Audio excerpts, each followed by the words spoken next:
Hello, everyone, and welcome to today's webinar, Towards Health Equity and Justice, Navigating the Emotional Toll from the Heavy Lift.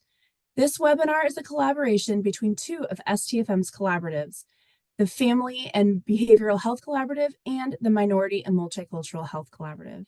My name is Jenny Miner, and I will be working behind the scenes to facilitate today's webinar. Please feel free to use the chat feature to add comments during today's presentation. We will also utilize the Q&A feature to ask questions of the panelists during the webinar. Although time has been set aside for questions at the end of the presentation, you are welcome to type your question at any time. You are also welcome to ask questions anonymously. I would like to introduce our panelists today, Dr. Kathryn Fraser and Dr. Jeffrey Ring, and Dr. Kento Sonoda will help facilitate questions. Dr. Fraser will begin today's presentation. Thank you, Jenny. Good afternoon, everyone. I'm Kathryn Fraser. I'm a licensed psychologist, and I am the behavioral medicine coordinator at the Halifax Health Family Medicine Residency in Daytona Beach, Florida. I'm delighted to be here today to talk to you about a topic that is near and dear to my heart. I have been doing work in areas of DEIA and health equity for my entire career as a behavioral science coordinator and psychologist. And this presentation is a follow-up from a pre-conference, which was given by the Minority and Multicultural Health Collaborative last year at STFM. I will be telling you more about that as we proceed through the webinar. And now I'll have Jeff introduce himself. Greetings. Thank you so much, Kathryn. So happy to be here with you and with all of you and talking together about such a preciously important topic today. I was at that pre-conference in Tampa last spring, beautifully orchestrated by Kento and Sonoda and his team, and so happy to be able to give some legs and to that beautiful work. I'm a health psychologist here in Los Angeles. I'm a leadership coach and educator, and I do work in dismantling racism, particularly in medicine, healthcare, and medical education. Next slide.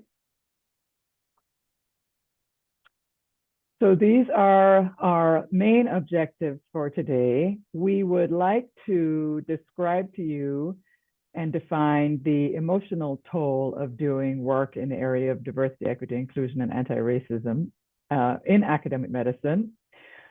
We would also like you to be able to share personal experiences with the DEIA toll that you have experienced and also that others have experienced. This is very much we are all in this together type of scenario, and we like to encourage us to think about ourselves and our colleagues.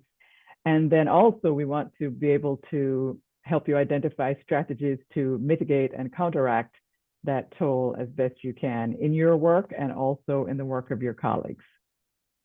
And before we move on, Jeff is going to say a few things to get us ready for the discussion and the conversation. Yeah, thank you, Kathryn. Just that, we're talking about dismantling racism. We're talking about heavy emotional tolls. We're talking about pain. When we're talking about racism and oppression and power, we're talking about conflict and deep hurt and often violence. So I just wanted to name that that's part of this conversation today. I am hopeful, wishful, optimistic that this conversation will unfold with optimal respect, with deep listening. These are what I strive to do, deep listening, to be not reactive as much as curious, to remember to say what it is that I hear someone saying, you, Kathryn, or others. So anyway, just inviting you in. We hope you will be active and engaged in this conversation with us through the chat feature and questions and answers toward the end. Take good care of yourself. This is not exactly another work Zoom meeting. It's different kind of quality of conversation. So whatever you need to do right now to take care of yourself, get a blanket if you're home, or to refill your cup of tea, or if you have a pile of papers, even pushing them a few millimeters away, that counts in terms of creating the kind of space and presence that we're welcoming here. Next slide. Thank you.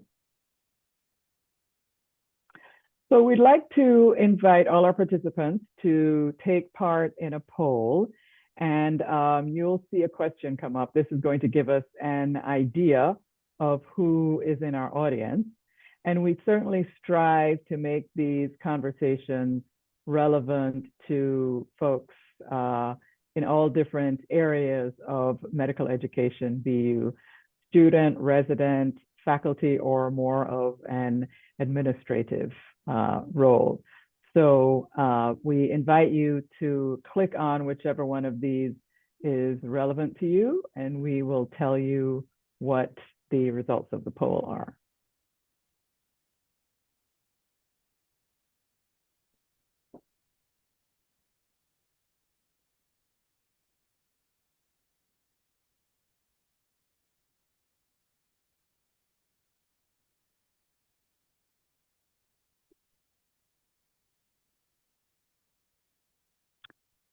So it looks like most of the people who have joined us are in graduate medical education, GME faculty. We do have some UME faculty, certain number of administrators or coordinators, and smaller numbers of med students and residents. So thank you.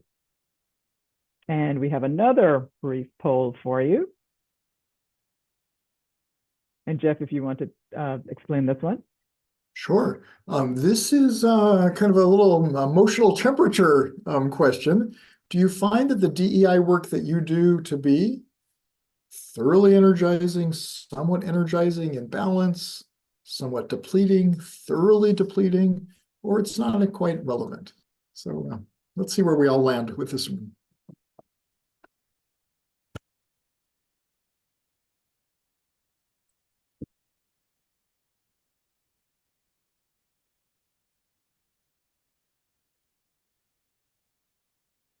And again, this one gives us just a little bit of a sense of what your involvement is. We suspect we have folks who are doing a lot of this work and have an answer comes to them quickly, perhaps others who are not doing quite as much, but maybe observing their friends doing it.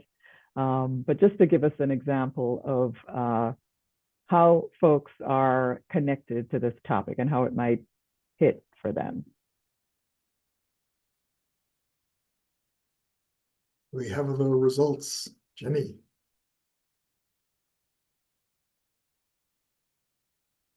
Okay. So take a look. Read the tea leaves here. Read the results. It looks like for the most 48% of us, it's a balance between energizing and depleting. And then the balance tips a bit more to energizing than depleting, and no one is thoroughly depleted, which makes me very happy with the results here. And we didn't really say this, Kathryn, as one of our objectives, but we hope that this conversation, your participation with us this afternoon, will maybe move things even more closely to the energizing side as opposed to depletion. Good, thank you all. Yeah, certainly. I know I observe this in my work, and I'm sure you do too, Jeff, that it is energizing for some, and but also wearying. And these conversations become an outlet for that, just making it okay to talk about it. And that's one of the things that I really love about the opportunity for this webinar. Yeah. And I started thinking, Kathryn, a little bit about like what contributes to the depletion. We'll talk more about this, but it has to do with my inner well-being balance or exhaustion. It has to do with the unique group or individuals that I'm working with, and the nature, the climate of the work, and the discussions.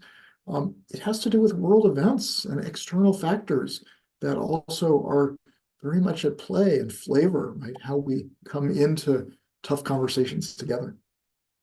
Yeah, those are great points, Jeff. And I will say that there are times when I'm getting ready to do something in this area of work and I am so excited and I get to it and then it just gets very tiring and exhausting. So again, depends on the setting, the time, the folks around you. And I think the really important thing is to provide the opportunity to have these conversations without judgment and with just being a listening ear. Yes, All right. without judgment, right. Big heart, with lots of compassion. Mm-hmm. You can go to the next slide, Jenny.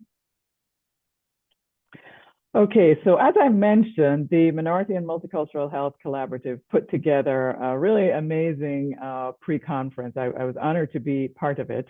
And it was titled, "We Are Tired, Strategies to Mitigate the Personal Toll of Diversity, Equity, Inclusion, and Anti-Racism Work." And that was at last year's annual conference. And they started out the conference giving some brief definitions about what it means to experience the toll of DEIA work. And they included some very powerful quotes from folks in academic medicine who were talking about their exhaustion, or some of whom had even left. So here's an example. "Why I gave up my dream of leading diversity efforts in medicine. I loved mentoring students of color, lecturing about implicit bias, creating courses that promoted health equity, but I couldn't manage it all. Schools need to provide more funding if they want to create truly inclusive and supportive environments." And that is a common theme about DEIA work. Those of us being called upon it without adequate compensation, without being given extra time to work on it. And then it becomes another layer of responsibilities on top of multiple other responsibilities. And as this particular person states, started to affect their ability to function. I lost track of emails, tossed and turned most nights. My immune system became weak from all the stress. And we know that this stress affects us in different ways, mentally, emotionally, spiritually, and physically. Next slide. So what do we mean by the toll of DEIA work? Why use that word? So toll, the definition, having an adverse effect, especially to cause damage, suffering, or death. So something that it has a very intense and negative type of effect. And in order to understand the toll of the DEIA work, you have to be able to understand the definition of the minority tax. And this has been, a lot of research has been done, a lot has been written by some of our STFM members, actually. And it's the added responsibilities placed on minority faculty to achieve diversity. And so some of us, know from the beginning, this is something I'm inspired to do. I want to do this. I'm going to study it. And I am energized by doing it. Others of us, because of the fact that we're minorities, we are called upon to do it and becomes part of our job. And we're assigned extra duties in addition to other things that we might be interested in academic medicine. And then it becomes taxing. And even for those of us who want to do it, it also becomes taxing because there are few of us working towards these goals and taking on the extra burdens because of our low numbers in academic medicine. Next slide. So to break it down a little bit more specifically, what are some of the aspects of that toll that DEIA works? Well, certainly personal, as I mentioned, taking time away from self-care. And self-care is a very difficult thing for those of us doing DEIA work, or those of us who are underrepresented minorities who constantly feel that need to achieve and to prove ourselves. Psychologically, there's the experience of microaggressions and macroaggressions, feeling like you've been chosen just to represent as a token, that sense of isolation that I mentioned in the beginning of not, sometimes you're the only of your background on a faculty or in a group. And that can be isolating and exhausting. Can be exhausting to put your difference on display, to feel as though you're always explaining yourself, describing yourself, telling what's different about yourself, standing out. That can be exhausting.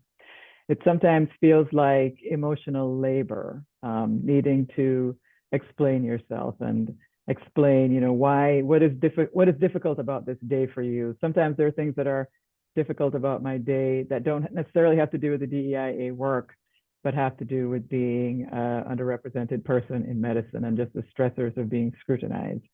And then there are the physical aspects of it, and it can cause real, true physical problems, hypertension, and so on.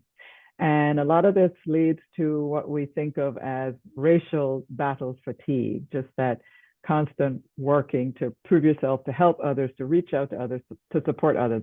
I love that. I love providing mentorship. And yet I know there's simply not enough people like me around to provide that mentorship. And it does, in fact, get exhausting. I don't know if you want to add anything to that, Jeff. Just that the system, yeah, thanks, Kathryn. The system was perfectly designed to create this toll of the work. Racism as a system of oppression, of white supremacy, was designed to not be undone, right? And so it is the nature of that beast that makes it so incredibly demanding, so soul shaking, so depleting, I think. Yeah. Mm-hmm. Mm-hmm. Absolutely. Next slide, Jenny. So there are some very unfortunate and undeniable professional consequences of the DEIA tools. Just those extra burdens, again, of being minorities doing this work and also taking on that work. And it's exhausting for those of us who are minorities, and it can certainly be exhausting for those of you from the majority culture doing this kind of work also. So the specific ways that we see this playing out in the professional experiences of underrepresented faculty, oftentimes there is lower career satisfaction, higher social isolation, greater difficulty achieving what they want to achieve, achieving promotion and advancement and recognition. As I mentioned before, the work is often uncompensated, underrecognized, and can be detrimental and have physical consequences, physical, emotional, and spiritual consequences. And you know, a lot of times we will be sought out to do more types of DEIA work when there's in fact other work that we're interested in. And it might be hard to find mentors and collaborators if you're put into this box because you're known as the DEIA person, or if you are considered the URIM person who has certain interests. Also, the flip side of that is sometimes being the only URIM person on a group, in a program, on a faculty, and you may have interests related to health equity, marginalized populations, and so on. And you might not have other collaborators in your sphere who are interested in doing that. And so we tend to see that URM folks hit those walls of frustration early on in career, and it makes it difficult for them to feel that they can advance and also to be able to take the steps that will allow them to advance and achieve promotion and get into leadership. And certainly lack of leadership role models is another issue that makes it difficult for URIM faculty to advance and to really feel that sense of professionalism and that sense of success.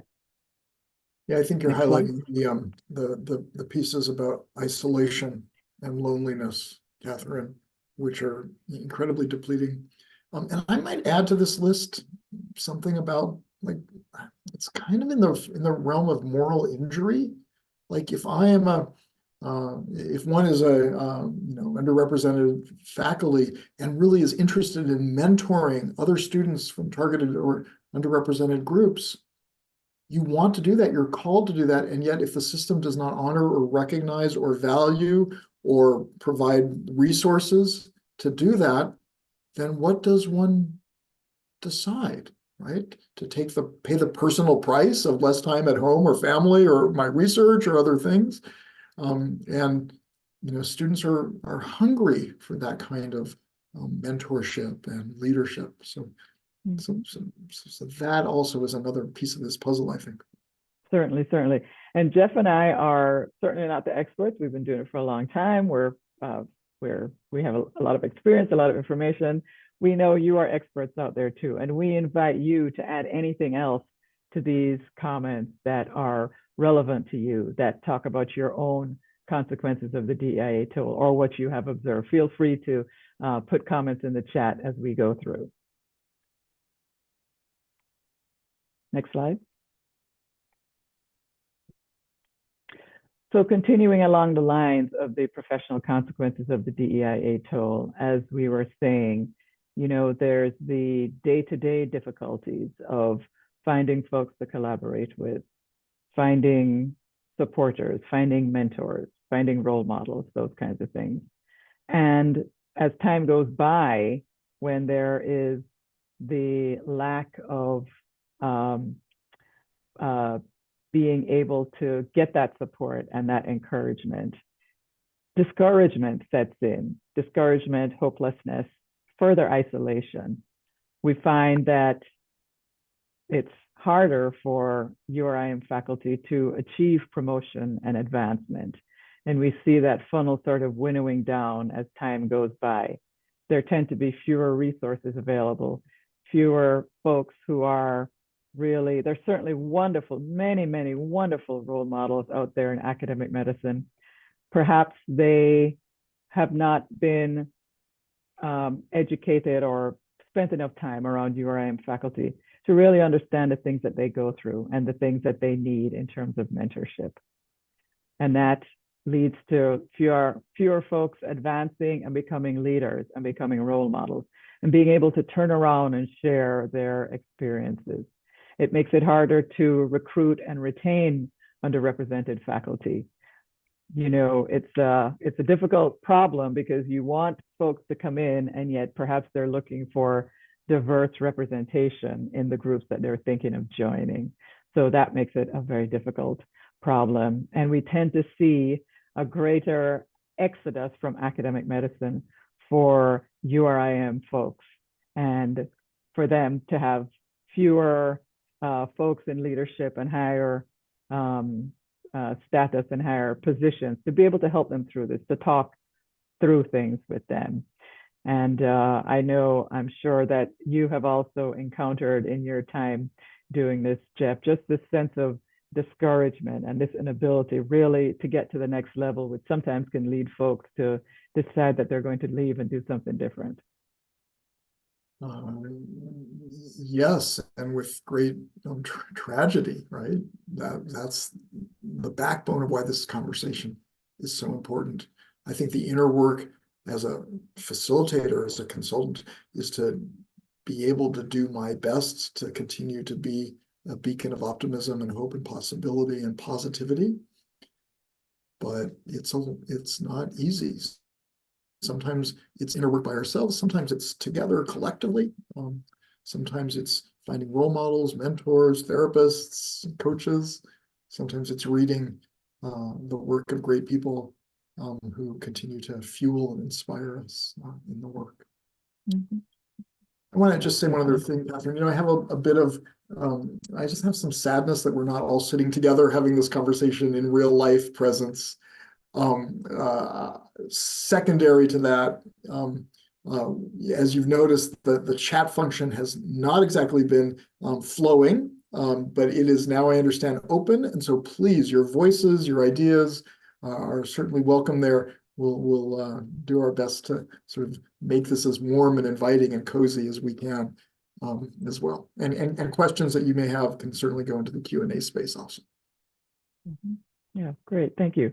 And again, I'm not sure I made this clear in the beginning. However, I do want to say that this work, particularly the information on the slides that we're presenting, has been adapted from the original pre-conference.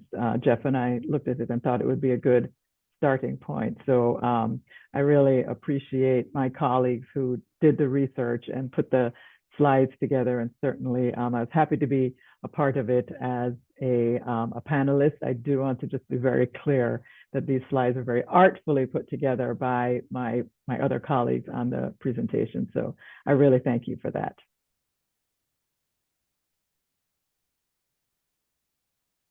I'll just add really quickly, from the chat, Kathryn, we have the voice of a resident who's really articulating the power and importance of being seen, and this topic really speaking to their soul, their issues, and that's, by the way, why I love STFM. It's why it has been such an important professional place for me, and the minority sort of cohort within. This is like the sun, really. It's an extraordinarily important community to foster the hard work. You know, it is, Jeff. And the funny thing about what you just said is I think that we sometimes don't even realize how much we needed it, until we get into rooms and spaces where these things are being talked about.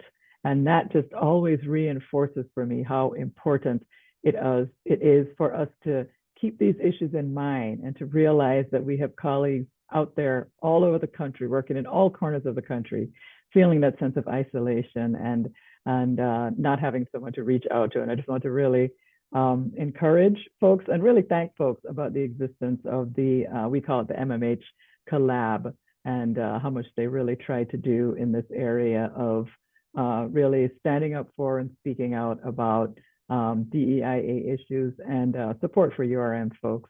I also see another very pertinent comment in the chat about the pressure from HR to increase the diversity and the questioning of whether they're doing their jobs. And I think conversations like this really emphasize the difficulty in doing that. And it's certainly not as easy as snapping your fingers and saying you're going to do it. Let's get more people in here. You know what?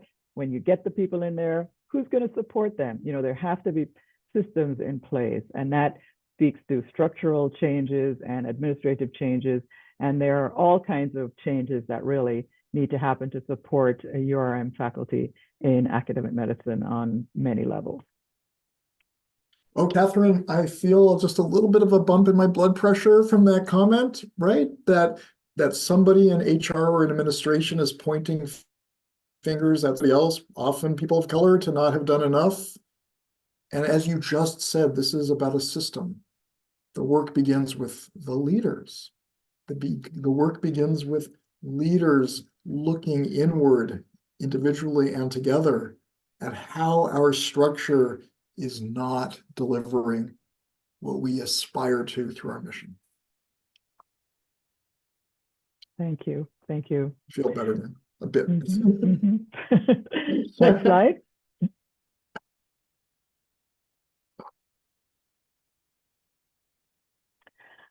Okay, so we wanted to create a space in this presentation for us, Jeff and I, to explore with each other a little bit.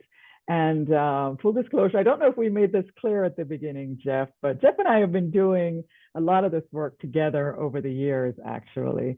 And I was telling him how my sense of fulfillment from having seen him initially as a mentor and a teacher and a trainer, and to now have the honor of being a colleague working side by side.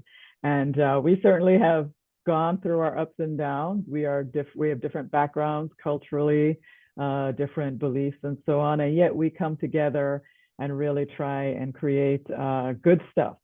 And so we wanted to take a shot, figuratively, at each other. And would you like to go first, asking me a question, Jeff? Sure, I will, but I just want to pause for one moment to say that your words mean the world to me. Our relationship means the world to me. You and I have had so many adventures over the years in tough conversations, in incredible innovation and creativity, and in the words of a Disney song, "Can you feel the love tonight?" Right? Like it's here. This Absolutely. space is part of the fuel. So thank you, Kathryn, for doing this with me. And yes, I will pitch you question number one if you're ready. Fire away. How did you know that this work in dismantling racism was your calling? And were you aware of the heavy lift and the emotional toll when you began the journey? Certainly. So I'll take the first piece of that. How did I know it was my calling? So I would say it started when I was a little girl in Jamaica growing up, and I was fortunate to be able to go to a nice school. And I remember distinctly driving to school and seeing people living in shacks on the side of the road. I don't know how much people know about Jamaica. Jamaica is a country that's basically about 80% poor. And so I grew up being very aware of the differences between folks who don't have to worry about food and clothes to wear and folks who do. And I just remember having some thoughts about that as a child, and then became further inspired when I went to graduate school and learned more about health disparities and really saw the inequities in healthcare, and that I wanted to be a part of the solution, and as much as I can not be a part of the problem, while being aware of my own privilege of having a graduate education and being financially stable. So from the early beginnings into my time in graduate school, and certainly everything I've learned about healthcare and the inequities in healthcare in this country. And I had no idea how exhausting and difficult it would be, and that for as many who open their arms and embrace you and say, thank you so much for this conversation, as we're seeing in the chat, that there are those who do not believe that that folks need extra help with getting through this, or extra. It's really understanding. It's really the opportunity to talk about it and feel okay, that they don't feel okay, and that is very understandable. And that I, as a teacher, supporter, motivator, I do not have all the answers, but I have to strive to really create that space for the conversations. And so there are times when I am so exhausted and I want to give up, and I feel that sense of isolation. And I just do my best to keep one foot going forward ahead of the other.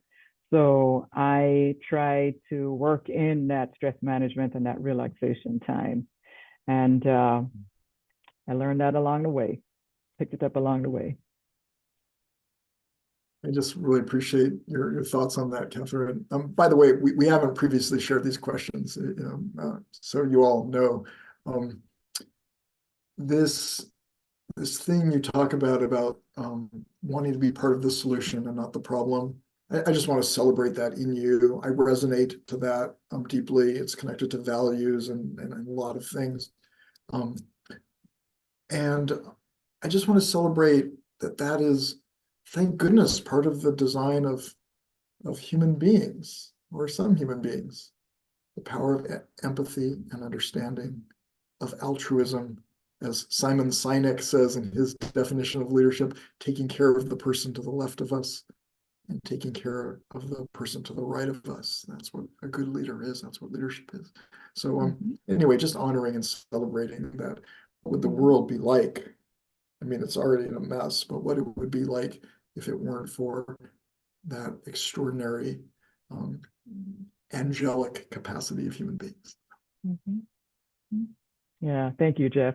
I do see we have some questions in the chat, and we will get to those in just a few moments. However, I will take a turn at asking you a question, Jeff. Interestingly enough, my first questions that I came up with are quite similar to the ones that that you asked me. So one of the first questions I thought of for you was, what initially motivated or inspired you to do this? And what motivates you and inspires you now, these many years, having done it for so long? Yeah, thank you. Yeah.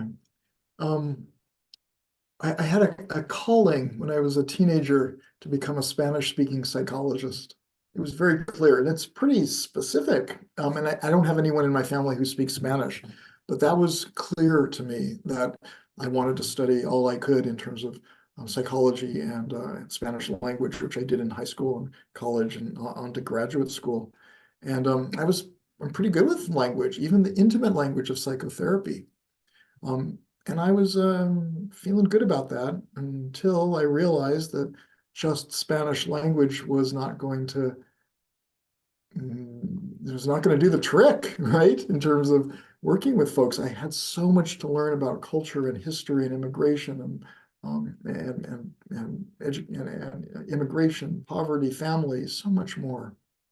So then I did some training, immersed in the Mission District up in San Francisco at General Hospital, and learned a lot about the cultural pieces of care and suffering. And then it became very clear to me when I started working in primary care and family medicine that that language and culture were not enough. That I really had to understand what it was to be a white man doing this work, and the ways that racism and sexism and heterosexism and poverty and cruelty and police violence all contribute to the physical and emotional suffering and presentation of symptoms. So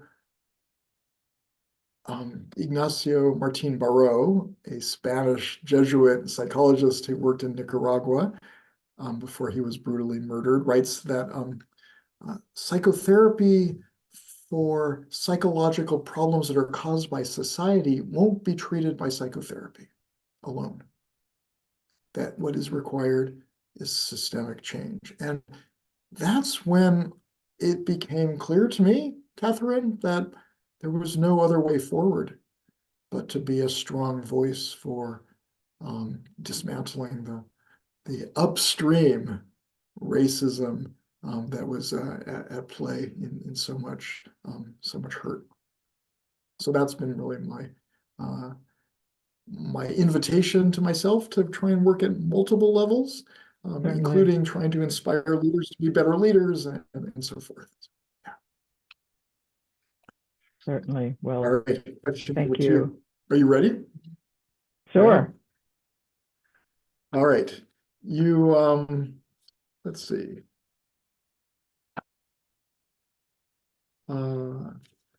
You posted a slide earlier that said, when I gave up my dream of leading diversity efforts, why I gave up my dream of leading diversity efforts, right? The voice of a woman in academic medicine. Mm-hmm. Are there particular sources of inspiration for you if and when you get to that bleak place of hopelessness? Oh, that is a great question. And I would have to say that it is those maybe small might not be quite the right word, but those simple experiences of being a teacher and realizing that someone in one of your lectures has gotten it and gotten a different perspective. And if you give, I did a talk recently on implicit bias, and when you see the kind of light bulbs going off and people, your learners realizing, I never really thought about it that way. And, you can see that it touches them on an emotional level. And it's a difficult experience for me. A lot of times it has to do with people maybe feeling regret about their own action or having some awareness about their own action that was hurtful to someone else. And so it's difficult to experience, an emotional difficulty like that. And at the same time, it's inspiring because either they listened in a different way or I said it in a different way and they've gotten it. And that is so inspiring. And then the other thing I have to say is just the amazing group of mentors, certainly, but mentees that I've had the honor of working with in the Underrepresented in Medicine Mentorship Project. And to see these folks who have just all the potential in the world. And, you know, for instance, we do our check-ins with our mentees, and everybody on the call realizes they have something in common, and they are not crazy, and they are not helpless. You know, there's help out there, there's connection out there, and to realize that by having this opportunity and this permission to talk about it, that it's a difference. It makes a difference. You know, they talk about the difference of having a mentor who's there to listen to them, and just to really see the younger and early career folks that I interact with and see them have just that sense of hope, or that, you know, it doesn't have to continue to be like this. We're not sure how we're going to get there, but you are telling me it does not have to continue to be like this. And that is inspiring. I love your answer, and I think I kind of correctly predicted something about your answer based on having known you for so long, Kathryn. You are so able to celebrate success. You're so able to revel in when things actually do shift. Sometimes it's more visible, sometimes it's more subtle. But those stories, I think, are so important to share with one another. I feel uplifted by hearing about how your implicit bias teaching changes the worldview of a physician. And I'll just weave this observation with one of the comments in the chat about you know, a colleague who's writing that when they started as a physician in academic medicine, there wasn't a space or a welcoming or an invitation to talk about these issues, and how much has evolved. And this person's, you know, delight in being part of that evolution, which I share, which I know you share as well. I think it's incumbent upon us in this work to talk about the tough, the toll, the price paid, and also the extraordinary and unexpected outcomes. It's part of what fuels us onward, particularly those of us who are kind of in a slump and not seeing it or feeling it a whole lot. It's this narrative and the stories that will move us forward, I believe.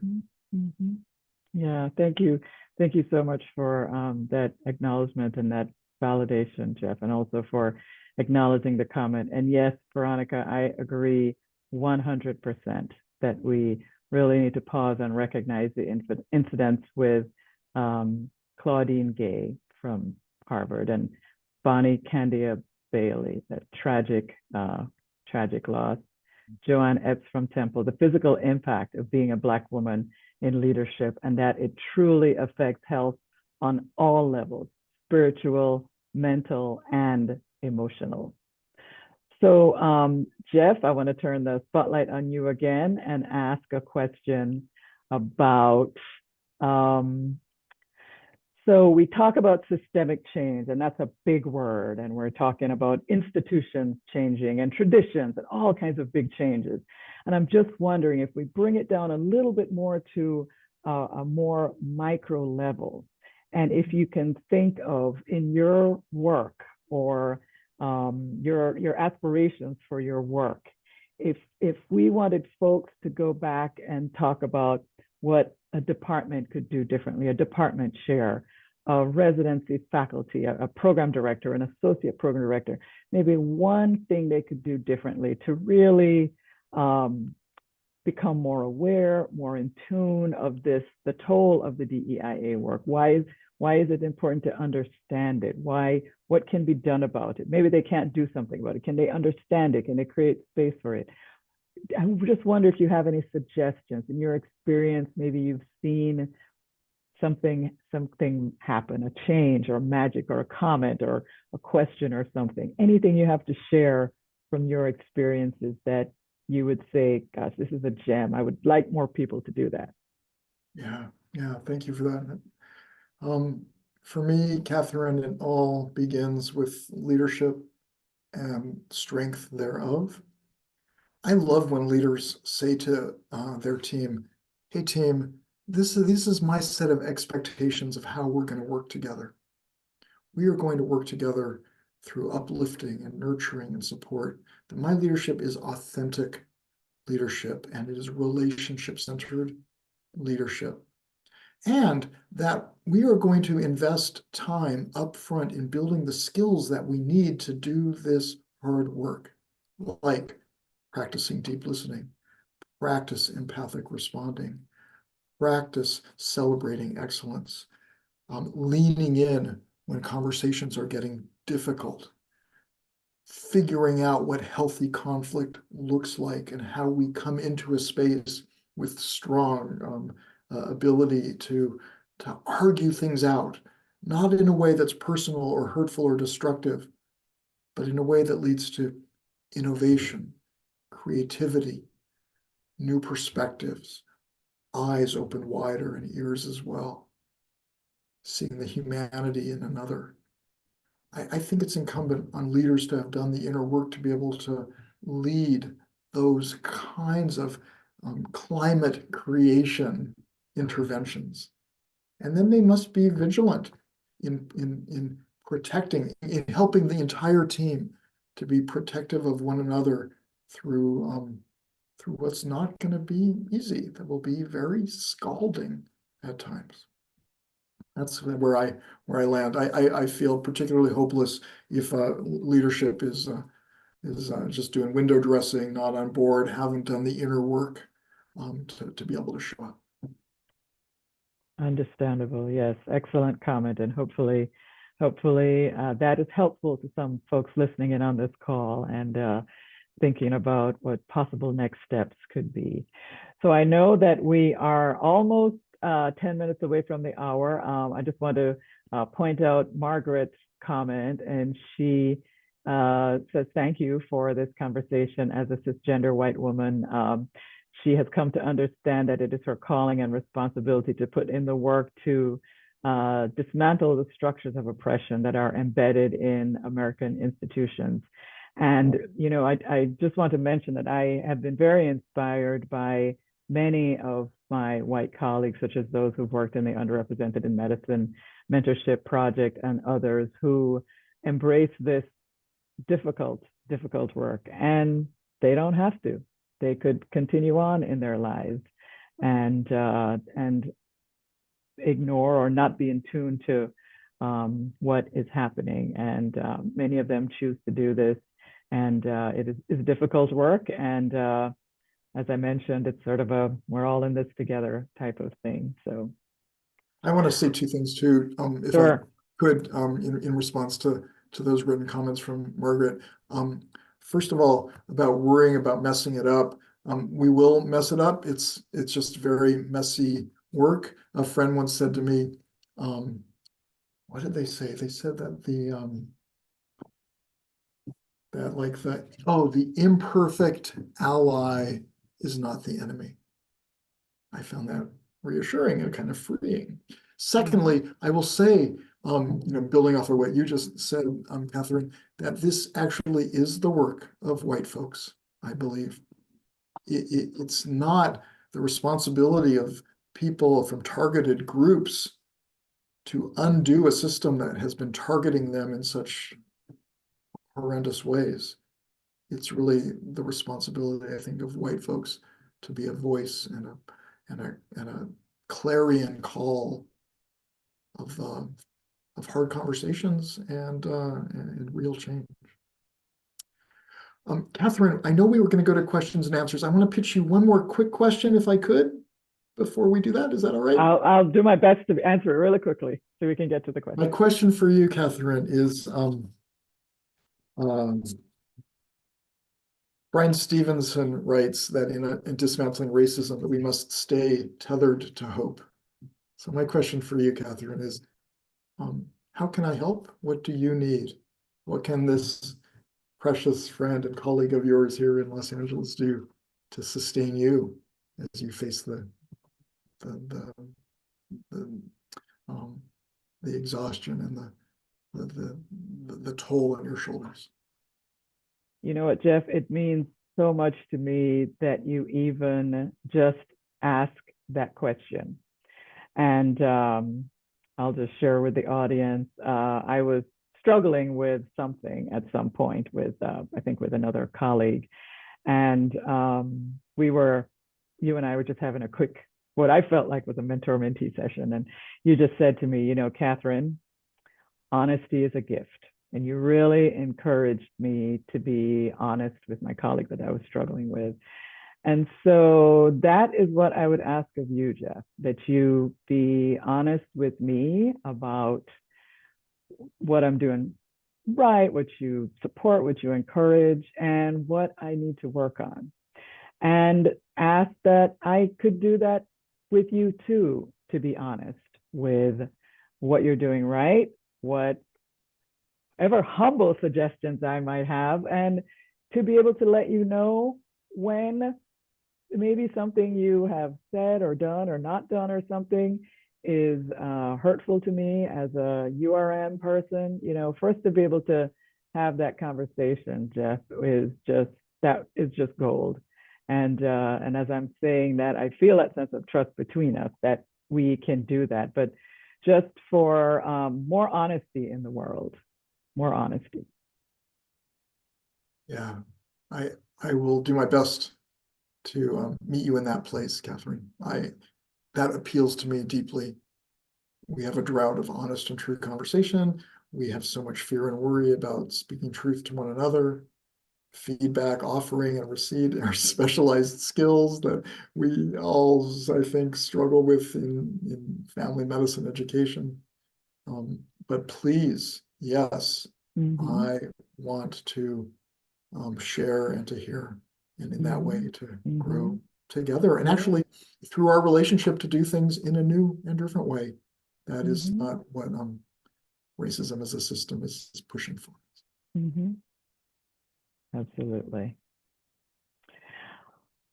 All right. Any questions? I'm not seeing any questions, Jenny. I don't know if I need to do something different. Hello, Kathryn. I'm back, and actually, I have one question posted on the chat box. So, at the beginning of the session, so I can go ahead and get started. So the person said they started the conversation and they just had a grand round on minority tax and highlighted the information from their program and also experience of residents and faculty of color or in oppressed minoritized groups. And the good thing is that they started to get the more diverse residents. And now they started to wonder if they could adequately support diverse residents.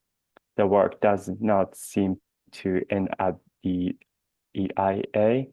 How can we further impact belonging? And also how can they support diverse residents?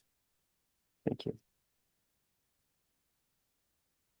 I'll start, Kathryn, and then you may want to leap in. I read this research study where they asked medical school advisors if they were providing different kinds of advising to white students or underrepresented minority students. And the advisor said, no, we pretty much do the same thing. We pretty much do the same thing for everyone. You know, we meet them with them and, well, you know, and that's a problem. We must be tailored. We must have an invitation and an intentional inquiry about how is this work environment impacting you as a white, as a Black woman, as a gay man, as you know, American Indian descent. We need to honor that those dynamics of depletion are true and happening regularly.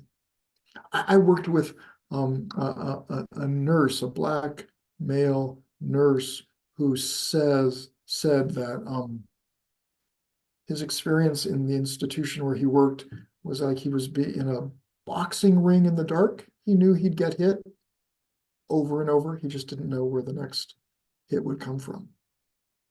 So we need to be ahead of that. We need to be inquiring actively about our residents' experiences. We need to hear the whole story we need to nurture and love them, and we need to be the voice of changing the institutional dynamics that are beating down upon them. Yeah, I think that that is a beautiful response, Jeff, and certainly the tailoring to the unique needs, backgrounds, skills, stressors, all of those things. And also, we didn't talk too much about this, but really been able to play on those strengths and really recognize and celebrate what they are doing right and what they are doing well. They may have come from an environment where they did not hear that enough. And so to be able to do that. And I also want to say, another thing I want to say is to make this a regular part of your program or your department, that this should not be a knee-jerk response to when something goes wrong. There need to be regular avenues, meetings, check-ins, where this is talked about inclusiveness and belonging. We hear a lot about belonging, and that sense of belonging makes all the difference between whether someone is going to succeed in an environment and whether you're going to lose them. And we work pretty hard to get these folks into our medical schools and our residency programs. We want to make darn sure we're working really hard to keep them there and to help them to thrive, not just survive and exist and get through, but to thrive. What do folks need to thrive? And sometimes you just need to talk to them and find out.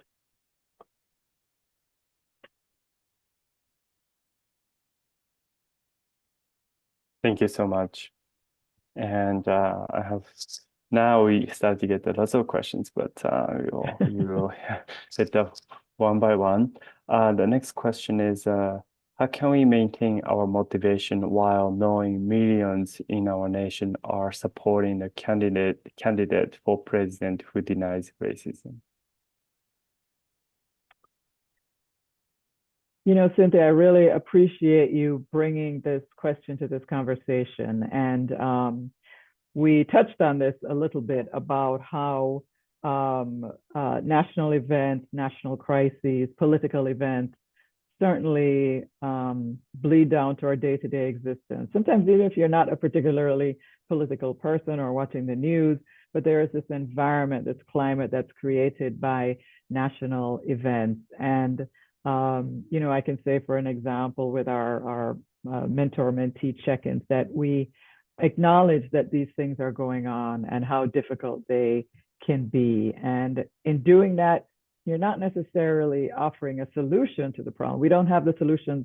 We don't have all the solutions to all the problems, but we need to acknowledge how our URM faculty can possibly be affected by these national crises. And I've had my white friends check in on me, for instance, in relation to, a senseless murder of a Black person or something going on in minority communities. So to be able to check in with each other and say, hey, I know this is a tough time.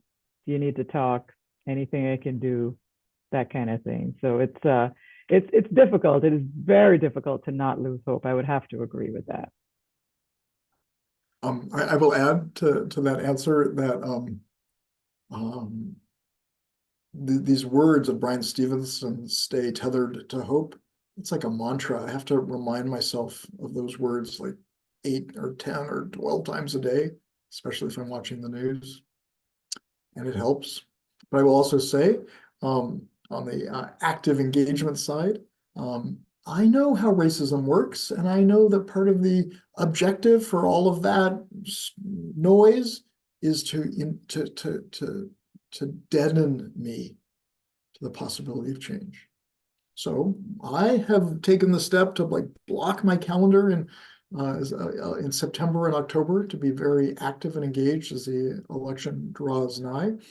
I know the colleague who wrote that chat and doesn't live too far from me. Maybe we will walk together through neighborhoods, talking to our neighbors about the importance of that upcoming vote. Great, thank you so much. Now I'm going to share one last question for you all. So got the question. I love to hear how do you evaluate the DEI efforts at your institution? And I don't believe that implementation is not is enough without seeing if the needs of our oppressed trainees and faculty are actually being addressed? Yes, that is a really good question. And I think that your policies certainly need to be evaluated from time to time. You need to look at the numbers, you need to look at the conversations that people are having. So just speaking for our residency program, we are a little bit unique. We are community-based. And so we have these conversations within our program, our 888 program. And we have our policies on, reaching out to diverse groups and the various initiatives that we have, certainly within our program, within our community. And that's an ongoing conversation. We actually have a DEIA committee. It's a little bit different with the hospital because they don't have oversight on the ins and outs of our program, like the day-to-day. So we have a lot of freedom within our program of what to do. And reciprocally, I'm not directly involved with DIA work in the hospital. So I'm not able to speak for a larger institution, but I can say that having a committee in our program has really helped. And the committee meets regularly, and we regularly have these conversations. We also have these conversations related to recruitment and our recruitment meetings, and we're very open about that, and certainly look at the results of our recruiting efforts and are always trying to do better. But yes, we're running out of time. Yeah, and I will just add to the person who asked the question about evaluation. You do not need to reinvent the wheel. There are incredible resources. Start with the Office of Minority Health. Start with the class standards, national standards for culturally and linguistically appropriate services. Okay, so I think this is a very, very last end question. And also I think this is a great way to end too. Are there any resources for institutions or departments that they can use as a guidance for implementing DEIA initiatives? Well, our group itself has a toolkit for medical education in particular. It is chock full of extraordinary resources and videos and bibliography. I think that's not a bad place to start. So I would probably Google STFM toolkit for, I'm not sure the actual total name of it. Anti-racism. Thank you. Yes, and I also want to encourage people to check out the anti-racism resources on the STFM website. There is a lot on there, and they do have, if I'm not mistaken, an anti-racism committee or DEIA committee, and there are lots of resources on the STFM website. So check them out, and also reach out to Jenny Miner or April Davies. They can help you navigate that information. Thank you so much, both of you. I learned so much, and on behalf of all ST members and also STFM Minority and Multicultural Collaborative and Family and Behavioral Health Collaborative Leadership, I thank your energy and time into this and what you have done for us, and thank you so much. And yeah, and also thank you so much for attending today's webinar, and I hope we will see you shortly at some point. Thank you so much. See y'all. Bye-bye.